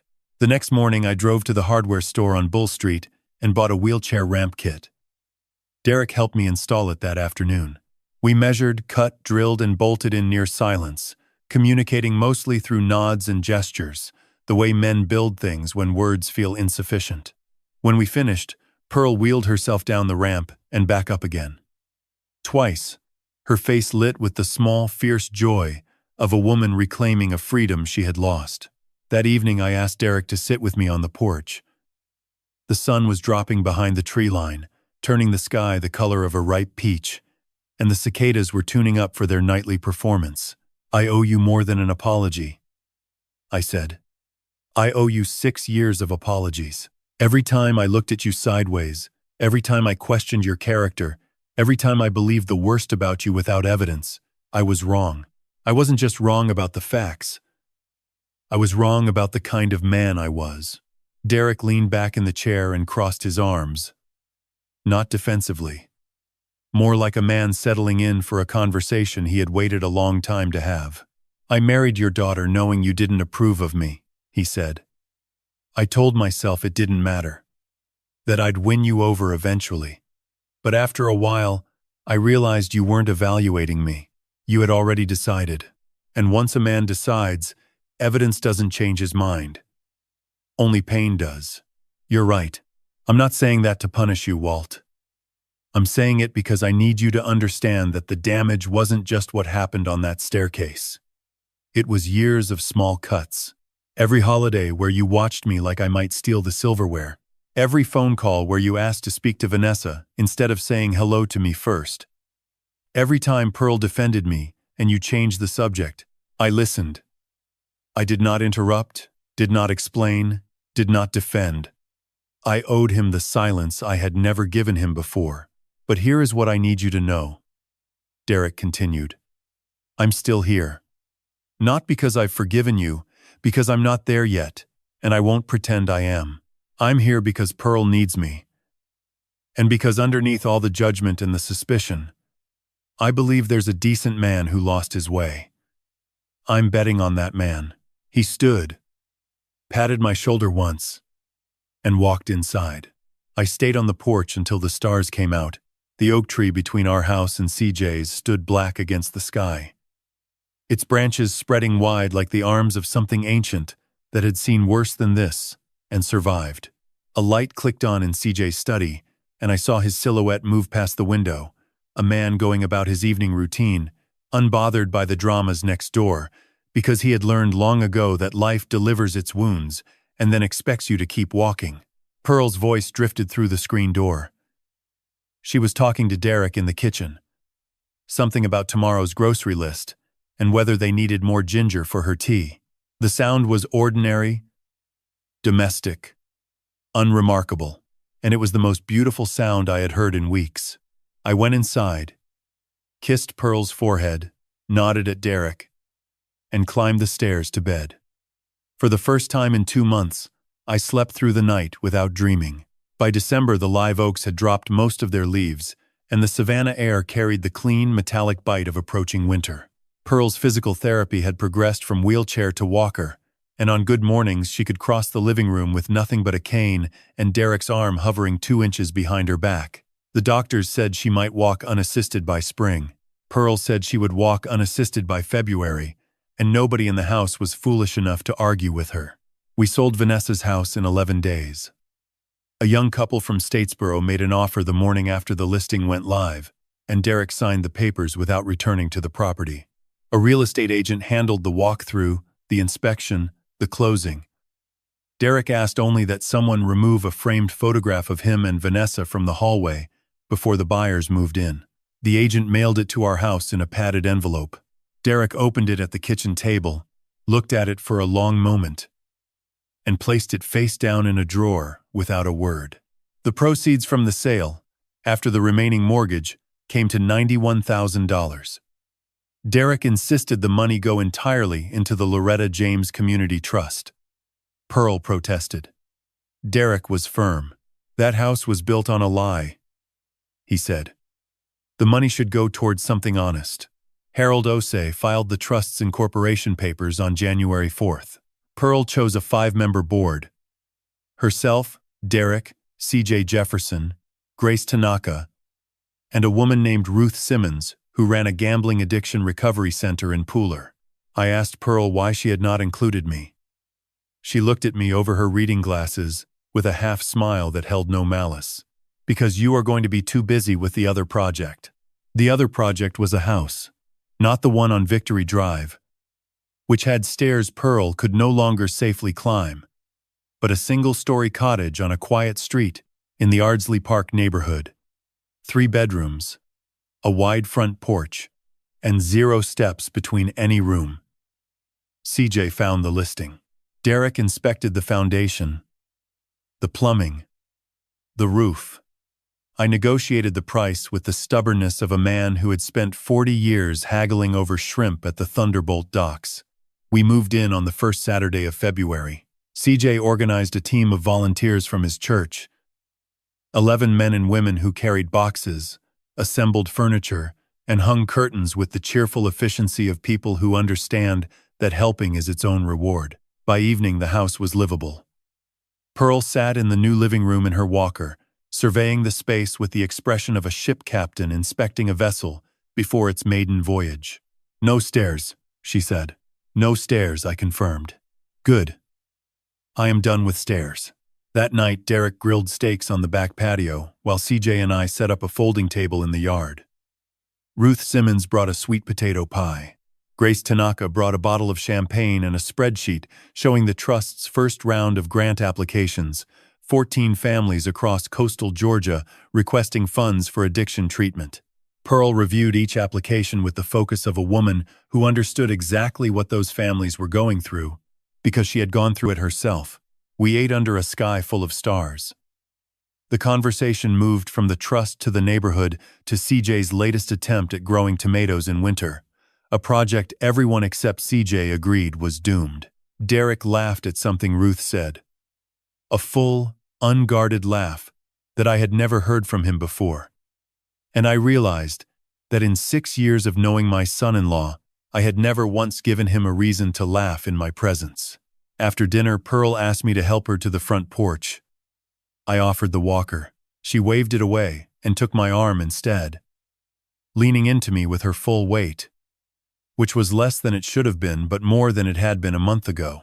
We sat on the porch swing, side by side, rocking in the slow rhythm of 2 people who had been married long enough to synchronize without thinking. "I want to tell you something," Pearl said. "Something I should have told you before any of this happened. You don't have to explain anything else." "Yes, I do. Because the money was never the real secret. The real secret was that I didn't trust you with the truth. And the reason I didn't trust you was because I watched you build a story about Derek in your head the day you met him. And nothing, no evidence, no behavior, no kindness from that man ever changed your mind." I looked at that and I thought, if he can be that certain about someone he's wrong about, what will he do when I tell him something he doesn't want to hear? The porch swing creaked. A dog barked somewhere down the street, so I kept the money hidden. And I kept Vanessa's stealing hidden. And I kept my fear hidden. And by the time I couldn't hide anymore, I was at the bottom of a staircase with a cracked pelvis. I stopped the swing with my foot. I turned to face her. In the porch light, her face was lined and beautiful, the face of a woman who had carried too much alone for too long and was finally setting it down. "I failed you," I said. "We failed each other. I should have demanded that you listen. You should have been the kind of man I could demand that from. We both chose comfort over honesty. And our daughter fell into the gap." She leaned her head against my shoulder. I wrapped my arm around her and felt the bird-like ridge of her collarbone through her sweater. We rocked in silence. The street was quiet. The porch light attracted a single moth that circled in patient, devoted loops, bumping the glass and bumping and returning, as if convinced that this time the light would let it in. "Do you think she'll ever get better?" I asked. Pearl did not answer immediately. She watched the moth complete 2 more loops before she spoke. "I think she'll have to choose to get better. The same way we had to choose to be honest. Nobody can make that choice for her. Not the court. Not the prison. Not us. But I pray every night that she makes it." I held my wife on the porch of our new house, a house with no stairs, no secrets, and no locked drawers. Behind us, through the screen door, I could hear Derek washing dishes and humming something low and tuneless. Across the yard, the oak trees stood patient and black against the winter sky, waiting for spring the way old things wait, without urgency, without doubt, certain that the warmth would return because it always had. 1 year later, on a Tuesday morning in September, I walked to the mailbox at the end of the driveway, the way I had walked to it every morning for the past 7 months. Barefoot, coffee in hand, expecting nothing more than utility bills and grocery store coupons. The Ardsley Park Street was quiet. A sprinkler hissed across the neighbor's lawn. A mockingbird sang from the top of the magnolia tree, with the relentless optimism of a creature that has no concept of regret. The mailbox held 3 items: an electric bill, a flyer for a carpet cleaning service, and a white envelope with no return name. Only an address printed in small, careful handwriting in the upper left corner. Georgia State Correctional Facility for Women, Pulaski, Georgia. I stood at the end of the driveway holding that envelope, the way a fisherman holds a line when he feels something heavy moving beneath the surface, not pulling yet, just sensing the weight, deciding whether to reel in or cut loose. The handwriting was Vanessa's. I would have recognized it from 100 feet away. The tall loops on her L's. The slight leftward lean she inherited from Pearl. She had written my name. Not Pearl's. Not Derek's. Mine. I carried the envelope inside and set it on the kitchen table. Pearl was in the living room, doing her morning stretches with the resistance band the physical therapist had given her. Derek had already left for the clinic. The house smelled of coffee and the lavender soap Pearl kept by the kitchen sink. I sat at the table and stared at the envelope for 11 minutes. I know it was 11 minutes, because the kitchen clock ticked loud enough to count. Then I opened it. The letter was 4 pages, front and back, written on lined institutional paper in blue ink. No crossouts, no corrections, which meant she had drafted it multiple times before copying this final version. That detail alone told me something had changed. Because the Vanessa I knew did everything on impulse. Every bet, every theft, every lie constructed in the moment, and discarded the moment it stopped working. A woman who drafts a letter 4 pages long and copies it clean is a woman who has learned, or is learning, to be deliberate. Dear Daddy, I have started this letter 9 times. The first 8 times I tried to explain why I did what I did, and every explanation turned into an excuse, and every excuse made me feel sicker than the one before. So I am not going to explain. I am going to tell you what I know now that I did not know then. I know that I hurt Mama in a way that no amount of time in this place can undo. I know that I hurt Derek in a way that he may never forgive, and I have no right to ask him to. I know that I hurt you, and that the way I hurt you was the cruelest of all, because I used your love for me as a weapon. I pointed at Derek, and I knew you would aim where I pointed, because you always did, because loving me was the thing you were most certain about in this world, and I turned that certainty into a lie. I am in the recovery program here. I have been clean for 11 months. My counselor, a woman named Dr. Amara Price, says that recovery is not about willpower. It is about honesty. She says the addiction was not the disease. The disease was the lying. The addiction was just the symptom. I think she is right. I do not expect you to write back. I do not expect Mama to read this. I do not expect Derek to care. But I need you to know that I am trying. Not trying to be forgiven.